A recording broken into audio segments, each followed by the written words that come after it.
with another video, y'all. So today we're gonna talk about 5 things that I hate about the Kia Stinger. I'll be honest with you guys, like, this is a little challenging for me because as you guys know, like, I love the car. I don't think I've spent a single day, this is toxic, I don't think I've spent a single day without the car. In fact, tomorrow I think will be the first official day where I don't drive the car. No, I gotta drive it. Cancel that. But anyways, we're gonna hop right into it, guys. So, and keep in mind, I do have a specific trim of the car, so that is going to allow me to have some bias on some of the things that I don't necessarily care for. But anyways, like I said, hopping straight into it.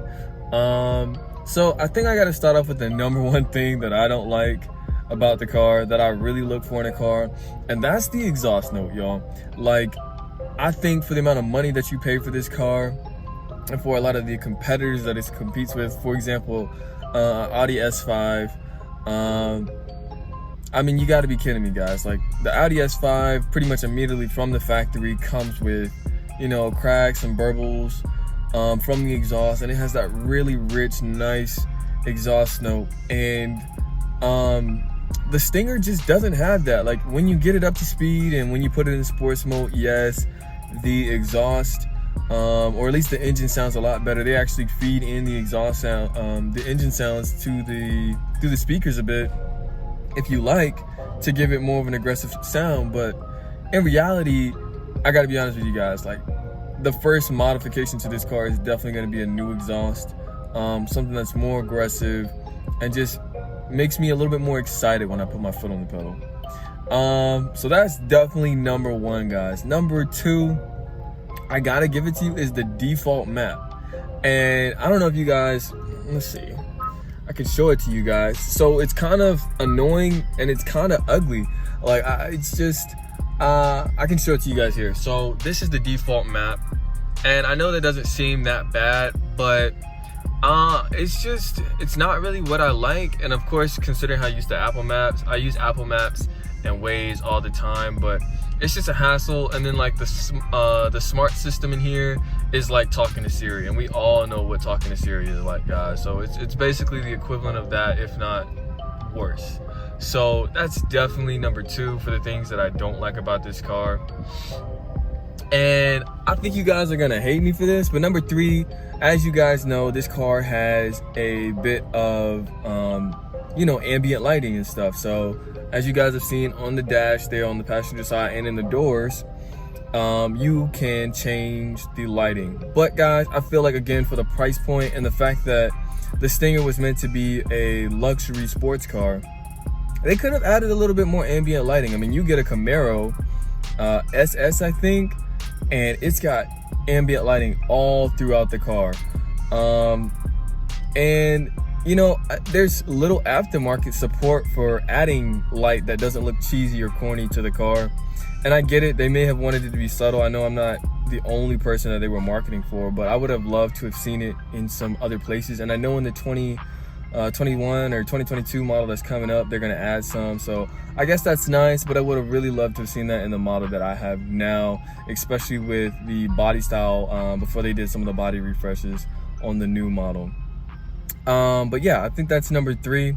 Number four, guys, would definitely, and this probably should have been number one, to be honest with you, definitely should have been the rear visibility in this car. Looking out of that back window is like looking through a magnifying glass. It really just, I mean, you can't see anything. Like, I had a cop run up behind me one time because there was an accident, and I didn't see him until he was probably like maybe 10 feet, 20 feet behind me, and I had to like swerve over really quickly. Like, you cannot see anything out of that back window unless somebody's right behind you, or you sit the seat down super low, but then you lose visibility over the dash. So you're pretty dependent on your side view mirrors, and it just sucks because, like I said, in an emergency where police are coming up behind you, or you're getting pulled over from a distance, if you're not careful and you're not paying attention, you could easily get in trouble for them thinking you're trying to evade being pulled over, or whatever the case may be. So rear visibility in this car, definitely horrible. But at number 5, guys, I know that I decided to get a sports car. That's very apparent to me. I get it. But there is no reason for this car to have the small tank that it has and to drink gas the way that it does. This car drinks gas like a little kid with a Slurpee from 7-Eleven. It is ridiculous. You can fill up this car, have 300 miles, to the tank, and a day and a half later, you'll have like 150. Now, I do, of course, drive it a little bit aggressive from here and there because, I mean, it asks for it. It's a sports car.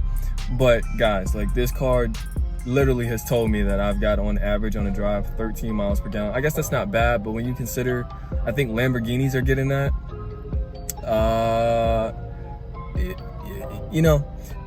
it sucks. So those are pretty much my 5 reasons as to why I don't like, or just things I don't like about the Kia Stinger, because I love my car, guys.